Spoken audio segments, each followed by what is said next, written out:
All right, so what I've got now is I basically have all my subfloor done, and I've got the framework laid out for my front deck. So what I want to do now is, I know I want a big giant live well right there. There's going to be like a, I don't know what's going to come out to be. It's going to be a huge live well. It's going to be like 5 foot across and 14 inches wide. You know, probably foot or 14 inches deep. It's going to be a big live well. It's going to set right there, and the door's going to flop that way, so it's going to be facing this way. There's going to be another live well up there, a smaller one. And then somewhere back in here, I would like to incorporate another live well somewhere in here. Now, because I'm dreaming this all up as I go, and this is a tiller boat, I can't put a big live well like you traditionally would in the back of the boat. Mind you, I'm thinking of the catfish in this for this big live well. I do a lot of drift fishing, do a lot of catfishing, so I want to be able to have a big live well.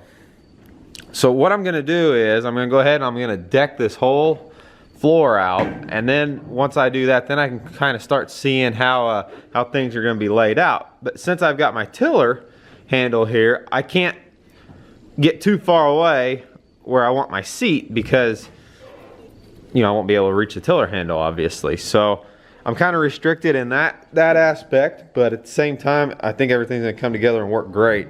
Now, since this boat tapers forward all the way, I'm going to have to cut an angle on each side of the sheet. So once I get my measurements there, I'll be able to get myself a center line. Once I have that center line, then I'll be able to divide you know, by 2 and by 2, and that'll be my layout essentially. So I'll be able to cut my sheets. It's going to take 3 sheets to get to the front deck there, and then we can take our worm drive saw, and we're going to cut with the blade. We're going to cut in, and then we're going to plug weld this floor as we go, and that'll give a real strong floor. Be real good looking, should hold up, you know, it won't have any welds pop loose. I'm gonna weld the hell out of it, and then it's going to be welded 100% around the perimeter.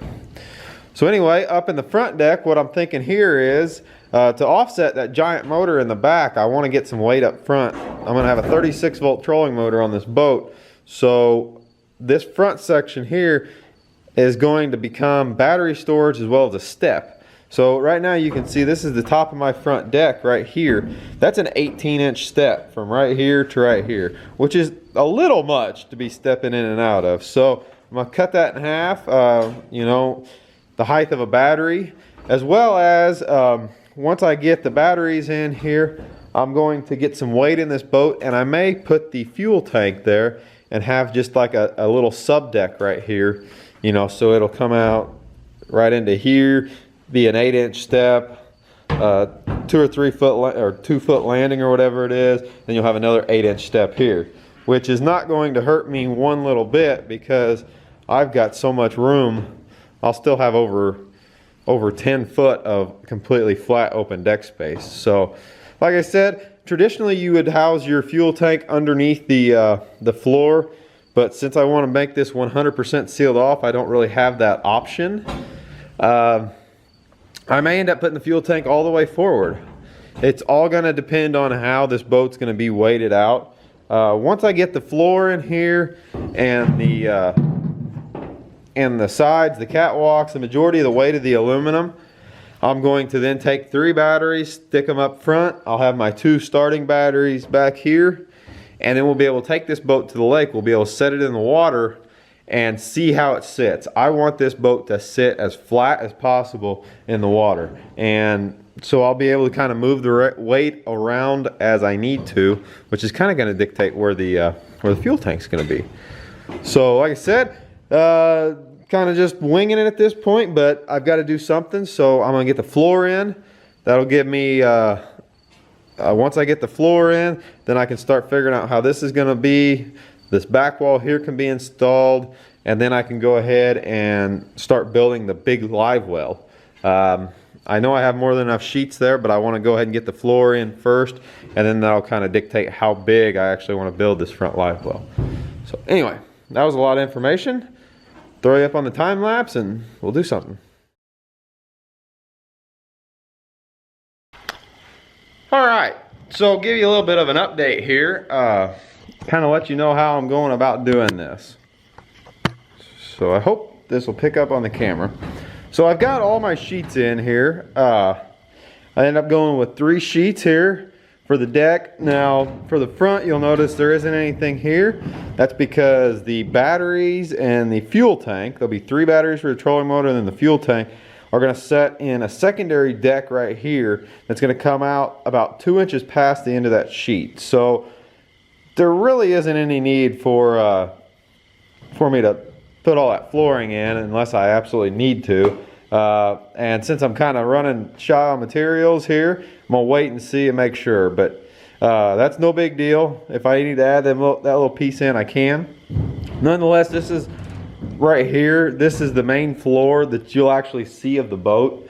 Same thing down here. This is going to be a shelf basically. This is going to house the power steering pump, the pump for the hydraulic jack plate, and then also the 2 starting batteries. So all of this will be basically be blocked off as well. So there's really no need for flooring since I've got, you know, such a good subfloor underneath it. So what you're seeing here is basically what's going to be the floor minus what's going to be underneath the catwalk area there. So what I've done here is I've got everything cut in place. I've got everything spaced over top of a cross member, and I've got it gapped about 1/4 inch, so that way whenever I come through I can weld that entire seam and I won't have a big tall weld. It'll fill in real nice. This is 1/8 inch material, and then I won't have to do a lot of grinding. So one thing I am going to say is this deck is going to be completely covered in a Rhino lining or a Line-X type material, so there's really no need to be perfectly symmetrical with your welding. If you were going and putting in, say, like a diamond plate floor that was going to be completely exposed, I would take the time and I would be a little bit more you know, careful with the way I make my plug welds. That way you've got symmetry in your floor. That's just me. All right, so I've got the sheet laid out. You guys can see with the sun, but I've circled all the intersection points that I'm going to cut here. So I'm going to take the big worm drive saw, I'm going to bury that blade in 2 times wide, so I'll have just over 1/4 inch of gap made that I can plug weld straight to the deck. There's 14 different locations that I'm going to make a cross on, and that ought to give me sufficient weld to the subfloor. Should make this floor real sturdy, as well as not have any vibration.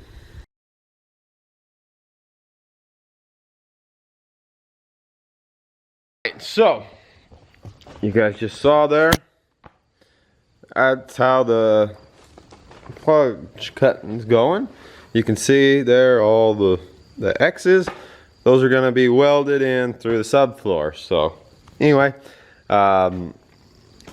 you know, it's kind of how far do you go as far as you know, putting material in. Do you go every cross or every joint, or you just got to kind of find a happy medium? So what I did was I went, I feel a little over, you know, more so than less. There's quite a bit of weld that's going to be happening here, so hopefully it'll hold this floor down real nice. You know, the biggest part with this floor, it isn't that if it pops loose or anything, because I mean, you've got enough material here. It's if you get a high spot or something, you can hear that underneath whenever you step on it. I really don't want that. So I got another thing that I'm going to try to use to remedy that if I have a problem with it. But anyway, this is what it looks like.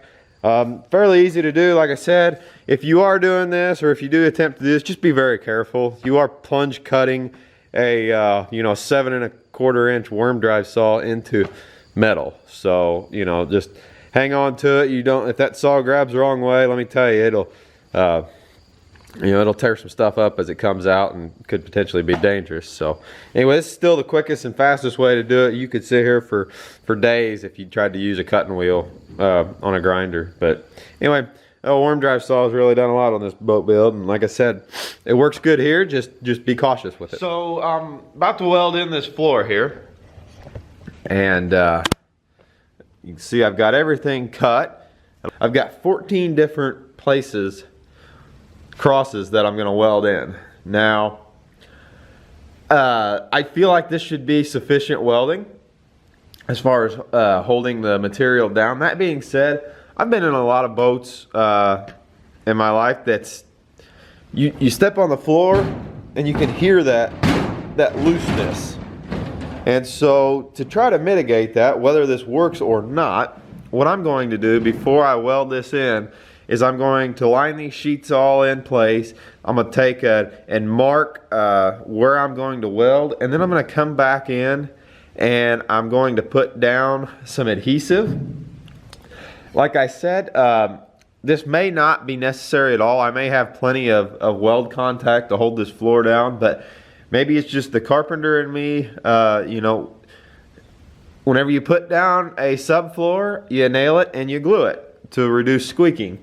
Same in this aspect. If I can use, you know, 2 tubes of caulk to try to mitigate some of that rattle that may occur, then I'm going to do that. And like I said, if I do end up welding this all and I've got a place or two that may have heaved with the heat or something, I can always take like a Forstner bit and cut through that to that area and weld it, plug weld it again like that. But you know, I've seen a lot of boats that aren't welded near what I'm going to do on this particular instance, so I think I'll be just fine. But like I said, that's what I'm using. Actually, I'm using this, it's Liquid Nails Fuse It, and it's supposed to be good for metal too, so we're gonna go aluminum to aluminum. So anyway, I'm gonna throw you back up on the time lapse, so whenever you guys see me marking all that out, that's what I'm doing, and then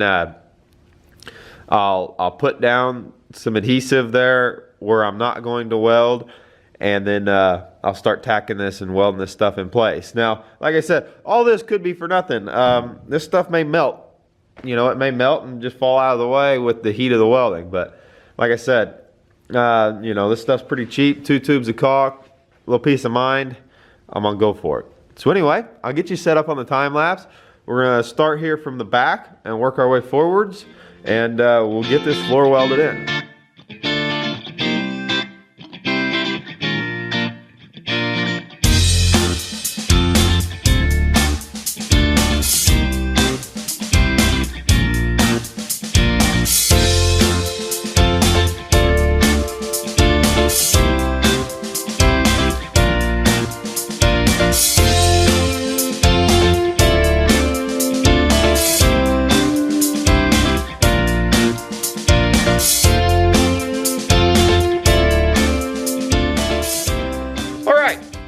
So the floor is essentially done. About as far as I'm gonna go with it before it gets the Line-X Rhino lining, whatever I want to do with it. But still haven't decided if I'm gonna go with a rubber flooring and do it myself, or a Rhino lining, or a Line-X lining. But at some point, this floor is going to be lined.